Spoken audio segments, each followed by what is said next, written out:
The accident happened just after our class reunion.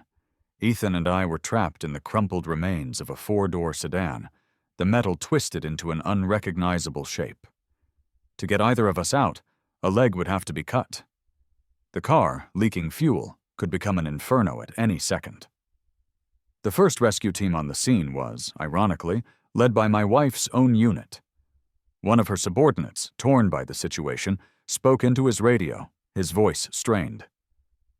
"Captain, your husband is in bad shape. Should we prioritize him?" Clara arrived, took the electric saw from her colleague, and walked towards me with an expression I couldn't read.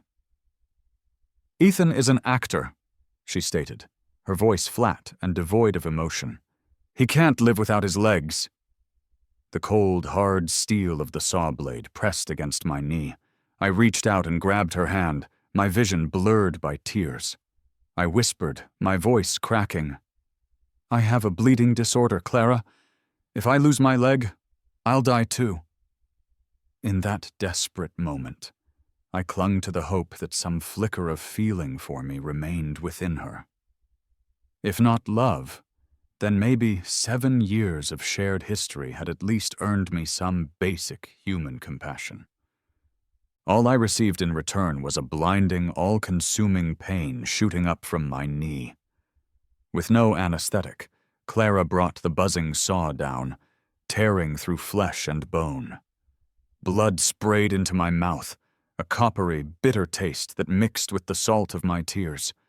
The agony was so intense I nearly blacked out. Through the haze of pain, Clara's cold, indifferent voice echoed around me like a curse. "Liam, Ethan is an actor. Don't be so selfish." I slumped against the ruined back seat of the car, the fight draining out of me. My heart, which had been so full of hope for so long, felt like it was turning to dust inside my chest. The physical torment of my severed leg was nothing compared to the profound, heart-wrenching ache that had taken root there. We had been married for 7 years. Even a strayed dog would have developed a sense of loyalty in that time. Why then was Clara, a living, breathing person, always so distant, so impossibly cold? They loaded me onto a stretcher and into an ambulance, but my blood was already soaking through the thin blankets, dripping steadily onto the floor. In my rapidly dimming vision, everything was tinged with red. I caught a final glimpse of Ethan, clinging to Clara, sobbing about how scared he was. As Clara helped him into another vehicle, I drew my last breath. My soul seemed to drift out of my body, pulling away from the ambulance and floating weightlessly towards Clara's car. Inside, Ethan was holding her hand tightly, his brow furrowed with anxiety. "Clara, is my leg broken? Will I be able to stand again?" She comforted him with a softness I had never known. "I'm here. Your leg will be fine. Just get some rest. When you wake up, everything will be better." Watching them, a sharp pain, even in my non-physical form, pierced through me. In 7 years of marriage, Clara had always been so frigid. She never offered a single word of comfort. I had always told myself it was just her personality, her nature to be reserved. That illusion shattered a year ago when Ethan returned to the country. She came home drunk one night and confessed, her words slurring. "Liam, I regret marrying you. I only ever wanted to be with Ethan. I didn't have a choice back then. And now I regret it every day." 7 years prior, Clara's father had been sent to prison, and her mother had fallen gravely ill. With no one else to turn to, she came to me. On the night before our college graduation, she cornered me outside the dorms. The delicate, beautiful girl, slightly tipsy, wrapped her arms around me. "Liam, do you like me?" My crush on her was an open secret among our friends, but hearing her ask me so directly left me speechless. She held on tighter, her voice strained with unshed tears. "Marry me, and lend me $400,000. $400,000 wasn't a significant amount for my family. Seeing the exhaustion and desperation in her red-rimmed eyes, I trembled as I heard myself say, "Okay." I truly liked her. Enough to believe I could buy her companionship if that was the only way. Clara was a woman who kept her word. The day her mother's surgery was declared a success, she married me. I suppose she never loved me. On our wedding night, she wouldn't let me touch her. She turned her back to me, staring at a photograph of Ethan all night. I held on to the belief that with time, living day by day, I could eventually win her heart. Instead, her quiet indifference slowly hardened into a palpable resentment. As she established herself in the city, her career as a rescue captain taking off, I became a living reminder of a past she was desperate to forget. I was a symbol of her weakness, a festering wound she kept hidden, constantly reminding her of the days she had to beg and trade her pride for money. She despised me with the same intensity that she despised her own past self. I suppose now that I'm gone, she finally feels liberated.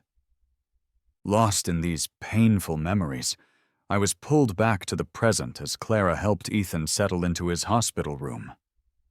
After a series of checks, it was determined that Ethan was perfectly fine.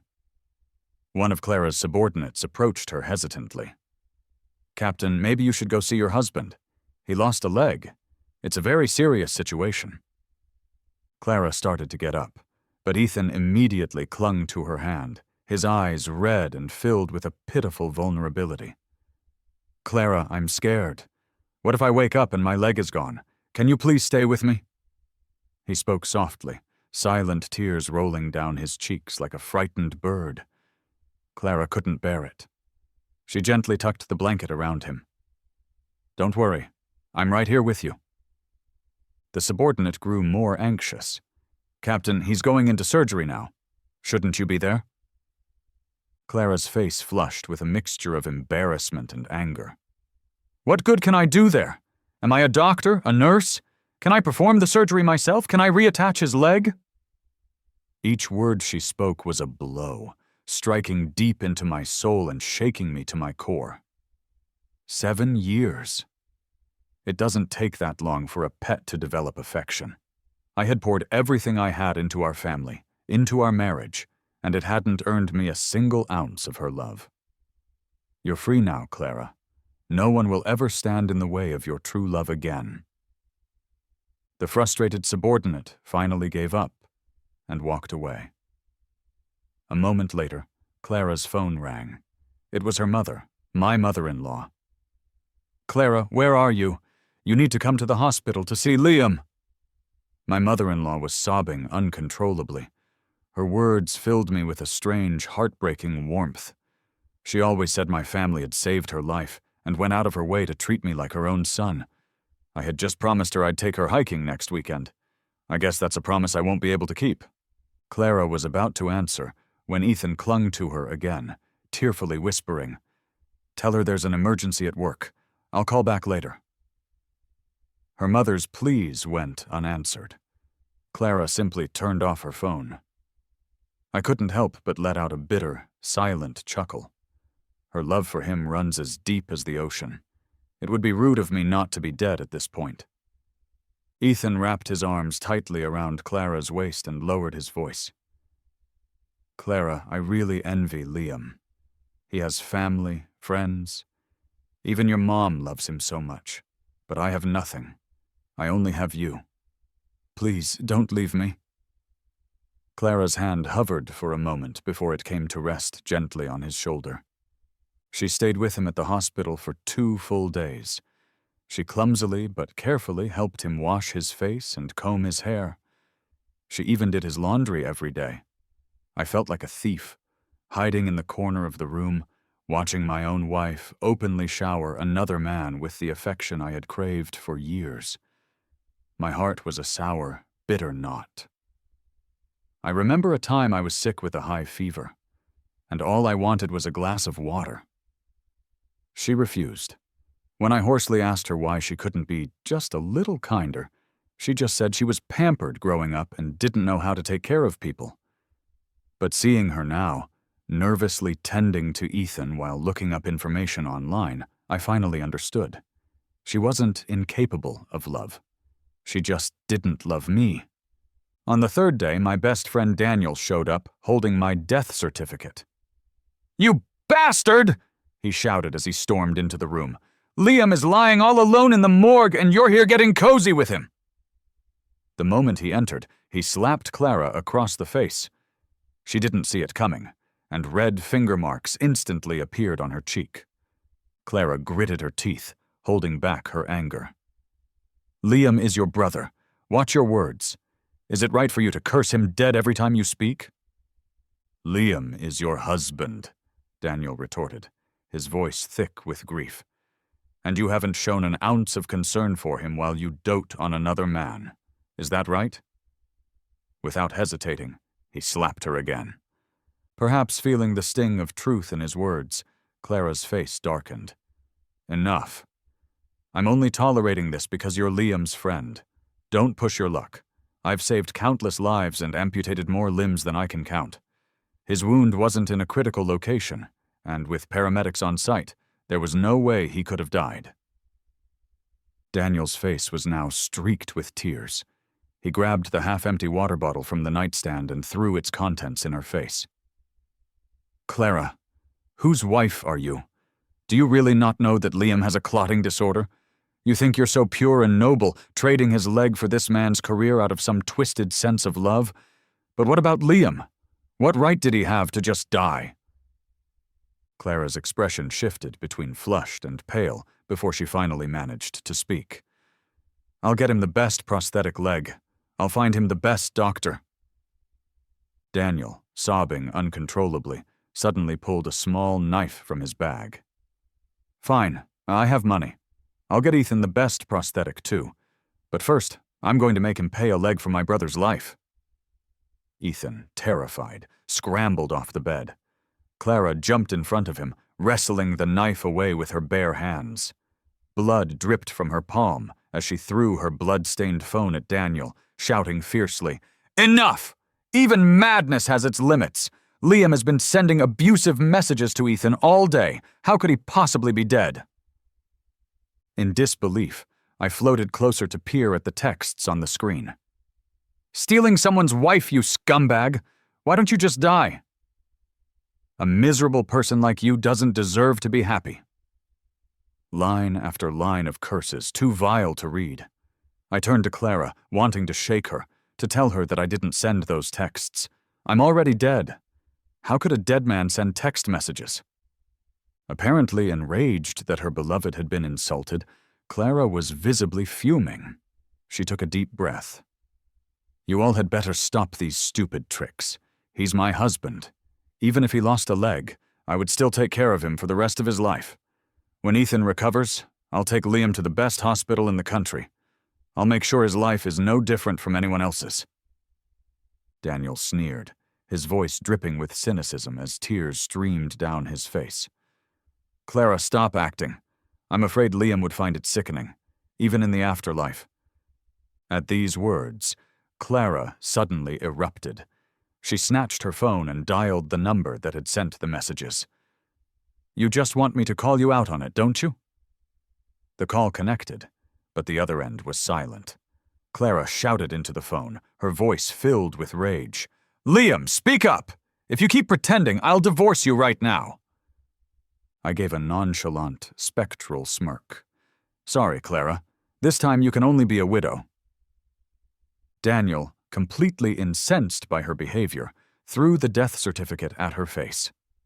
"It's laid out right here in black and white, Clara. Even your own mother signed it. Open your eyes and look."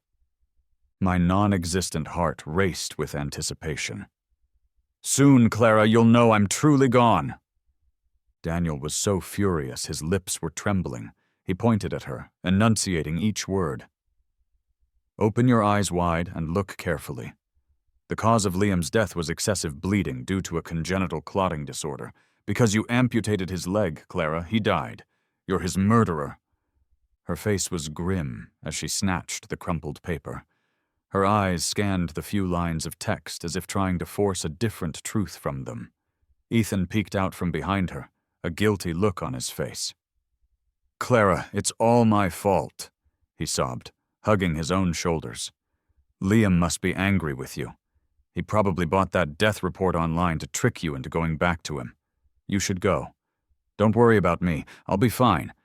It must be hard on your mom, having to worry at her age." Predictably, his words were all it took to make the wavering Clara erupt in fury. She ripped the death certificate into pieces. "Liam has really gotten smart, hasn't he? He's even learned to get fake documents to deceive me. What does he take my mother for? A maid he can order around? He knew she was kind-hearted, so he forced her to help him lie. I never should have saved him. I should have just left him stuck in that wreckage to think about how to be a good husband." Each word was a razor blade. It turns out that when your heartache reaches its absolute limit, you start to laugh. But the more I laughed, the more tears fell. I didn't learn how to be a good husband in this life, Clara, and I have no desire to try again in the next. Daniel just stared at her in disbelief. "Liam is right there in the hospital morgue. Come with me. Say these things to his face." Clara looked completely fed up, her patience exhausted. She picked up her phone, opened her chat with me, and furiously sent what must have been a dozen voice messages in a row. "Liam, if you don't reply, don't you ever bother coming back home? Keep this up, and don't blame me when I turn my back on you for good. Stop messing with my mom. How long are you going to keep this act up? I regret marrying you. If I had known you were this kind of person, I would have ended things with you years ago." Her eyes were red, her chest heaving with rage. The perpetually calm Clara had finally lost her composure. And it was because of me. Too bad she was destined for disappointment. I really was dead. She couldn't threaten me with divorce anymore. Daniel stood by, watching her breakdown, his anger slowly morphing into a cold mockery. After a moment, he spoke, his voice flat. "Just leave, Clara. Don't disturb Liam's journey to the afterlife." With that, he turned and left. Utterly defeated, I pitied Daniel's exhaustion, yet my soul couldn't help but follow Clara as she left the room. She shot a hateful glare at Daniel's retreating back, and then, after whispering a few soft words of comfort to Ethan, she slipped out the door. Her steps were light as she walked to her car, occasionally pulling out a second phone I had never seen before to send messages. No wonder I could never get in touch with her when she was on call. She had a secret phone I knew nothing about. It soon became clear why she had left. Clara parked her car in front of a well-known bespoke tailor shop. "Hi, I'm here to pick up the suit I ordered last month." A salesperson smiled warmly and brought out an exquisite, handmade suit. "Miss Clara, this is the size you requested. Would you like him to try it on?" Clara smiled casually, measuring the shoulders with her hand. "No need, it will fit perfectly." I drifted behind her, the ache in my chest so profound it had become a dull numbness. 7 years of marriage, and she never once remembered my birthday or our anniversary. She never knew my clothing size, my shoe size, or what I liked. Even when I asked her to get me a gift in advance, she would just transfer some money to my account. Yet here she was, knowing another man's measurements by heart, with just a glance. She hadn't changed. She had just never loved me. She had them wrap it up carefully and then drove to a nearby dessert shop. Clara, who always claimed to hate sweets, leaned over the counter, seriously studying the delicate pastries she used to scoff at. "Do you have anything that's low in sugar and doesn't have mango? My boyfriend is allergic." Her voice was gentle. When the staff praised her for being so thoughtful, my chest constricted with a pain so sharp I felt like I might dissipate entirely. She left with the beautifully packaged treats, eager to return to the hospital. I sat in the back of her car, watching her cradle the box carefully as she drove, the ache in my chest making it hard to think. Halfway there, she slammed on the brakes, a deep frown on her face as she looked to her right. I followed her gaze and saw two of her old college friends, Sophie and Maya, buying funeral wreaths from a roadside vendor. "What's going on?" Clara parked and got out of the car. Sophie saw the cake box on the passenger seat and clenched her fists, her knuckles white. "Clara, are you even human? Liam's funeral is being planned, and you can't even be bothered to show up, but you have time to buy cake for someone else." Maya eyed Clara coldly, standing beside Sophie. Clara's face was a hard mask as she reined in her anger. "It's one thing for his other friends to help Liam lie, but you two as well. What did he offer you to help him with this ridiculous charade?" She strode over and yanked a wreath from its stand. "You've even got these ready? Are you trying to turn this into an even bigger spectacle? Are you going to plaster it all over the news?" Before she could finish, Maya suddenly slapped her, hard. Blood trickled from the corner of Clara's lip. For the first time, a flicker of panic showed in her eyes.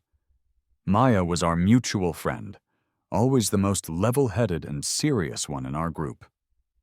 She never joked about things like this. As if desperately trying to find a rational explanation, Clara started fumbling for her phone to call me. "He was just texting Ethan today. How could he be dead? You're all trying to trick me." Maya couldn't hold back any longer. She grabbed a paper effigy from the stand and started hitting Clara with it, all her strength behind the blows. "Did you see Liam send those texts? Did you hear his voice?" The bamboo frame of the effigy cut Clara's forehead. Blood began to stream down her face. In school, Clara had always been the center of attention, untouchable. No one had ever treated her like this. But even with blood running into her eyes, she stood there silently, looking like a hollow, soulless doll. Frantic and red-eyed, Clara kept trying to dial my number, paranoid and wild. She tried again and again, as if talking to Maya was a way to reassure herself. "He loves pretending to be dramatic. You just wait, he'll definitely answer." She kept calling until her lips began to tremble. Maya didn't hold back, delivering the final, crushing blow to her denial. "It's been 3 days, Clara. Have you seen Liam? Have you heard his voice? Have you checked on him even once?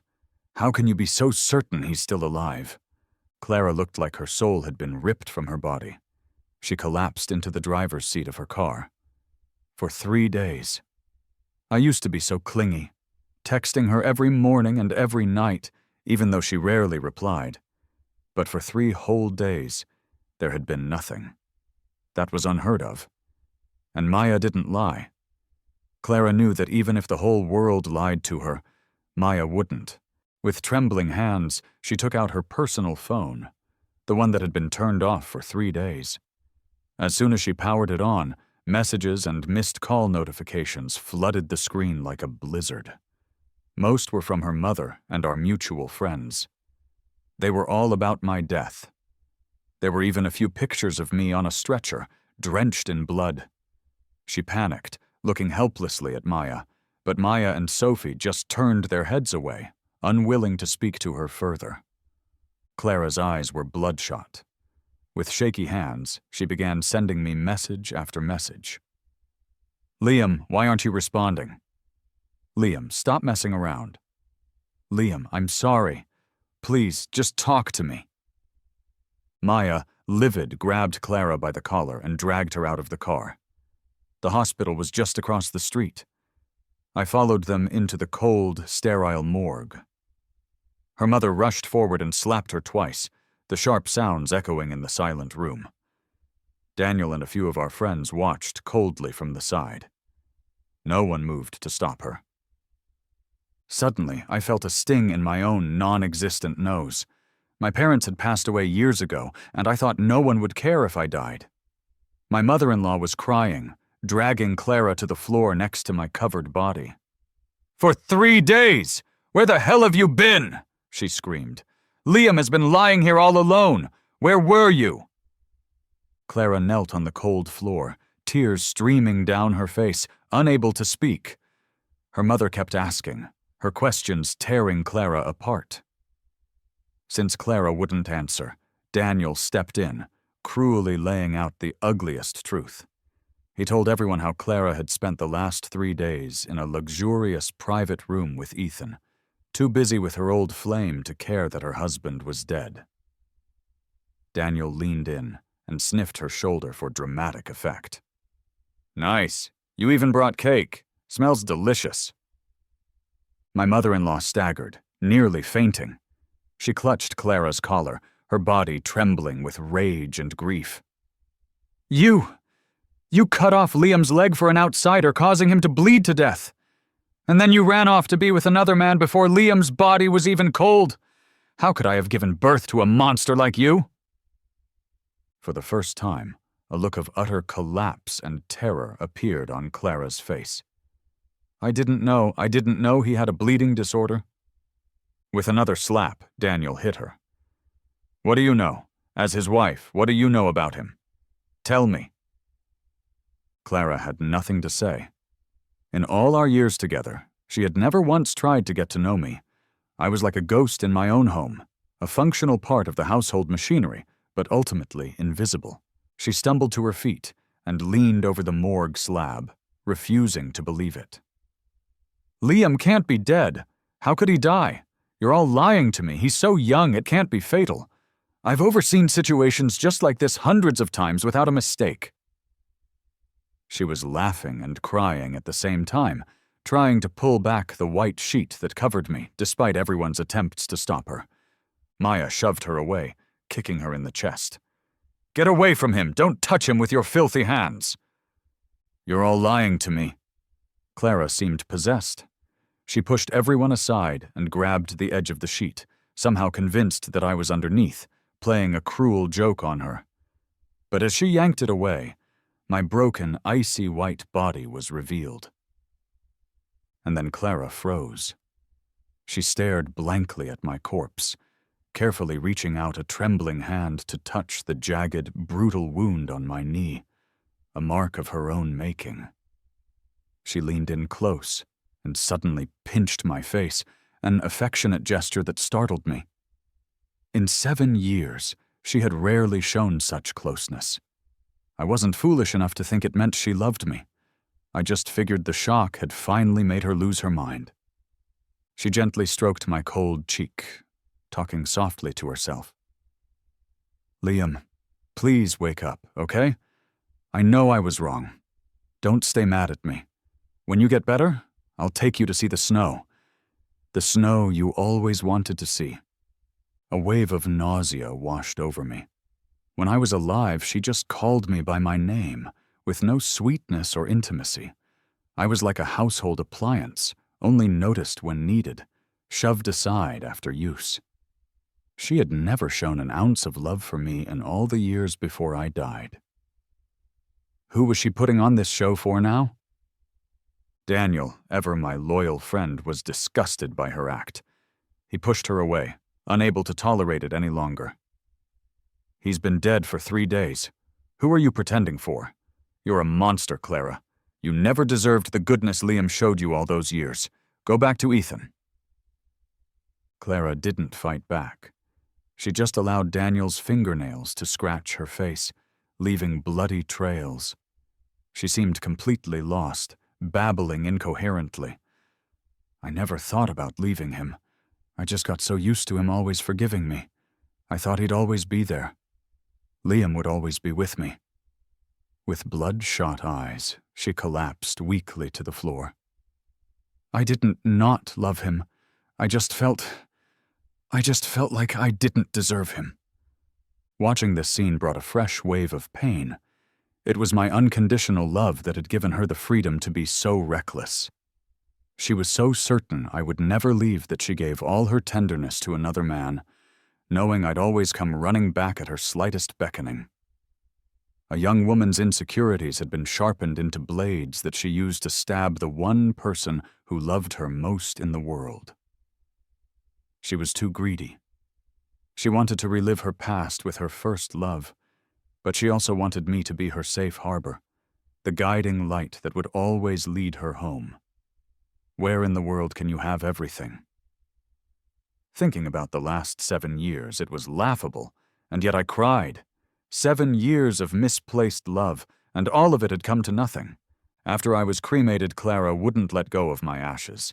She wandered around like a zombie, completely lost in her own world. No one could get through to her. Daniel thought the abusive text messages were suspicious and reported them to the police. The car accident itself was strange enough that the authorities decided to investigate the 2 incidents together. It didn't take them long to find the truth. The person sending the texts was Ethan's cousin. Ethan had wanted to drive a wedge between me and Clara, so he had his cousin mimic my texting style to confuse her. He was having an affair with a wealthy man's wife, and to create a cover, he had seduced Clara. The car accident was planned, but not by him. Someone had tampered with the car's engine in retaliation against Ethan for one of his many indiscretions. The driver had been bribed. Through all of it, I was the only truly innocent party, and I was the one who paid the ultimate price. When Clara found out the truth, she drove to Ethan's house and killed him. But at her trial, she was deemed legally insane and committed to a mental hospital. She had completely lost her grip on reality. She spent her days cradling a baby doll, repeating the same phrases over and over. "Liam, do you like me? Liam, will you marry me? Liam, haven't you forgiven me yet? I know I made a mistake. You don't cherish what you have until it's gone. I loved Liam the most." I heard her say these things every single day, until my ghostly ears felt raw. A love that was once unforgettable was now growing blurry with the passage of time. Sometimes I felt like she could actually see me. She would often stare right at the spot where I was floating, occasionally offering a strange, vacant smile. Sometimes I felt sorry for her. Other times, I just felt a deep, hollow anger. You can't gather spilled water, Clara. Don't you understand that? The following year, a heavy snowstorm blanketed the city, and Clara died. I had just gone to visit her mother for a short while, and when I returned to the hospital, all I found was her body. During a meal, she had managed to hide a spoon. When the nurses weren't looking, she would sharpen it against the concrete walls of her room day after day until it had a crude, knife-like edge. She had been acting so docile that the staff had grown complacent. Taking advantage of the distraction caused by the rare blizzard, she used the sharpened spoon to slice open her own wrist. As I looked down at her still form, I suddenly remembered an evening long ago, before our graduation. We were all at a farewell dinner, sharing our dreams for the future. Clara had asked me, "Liam, is there anything you really want to do?" My mind was hazy from the drinks, and I blurted out the first thing that came to mind. "I just want to see snow. A really big snowfall.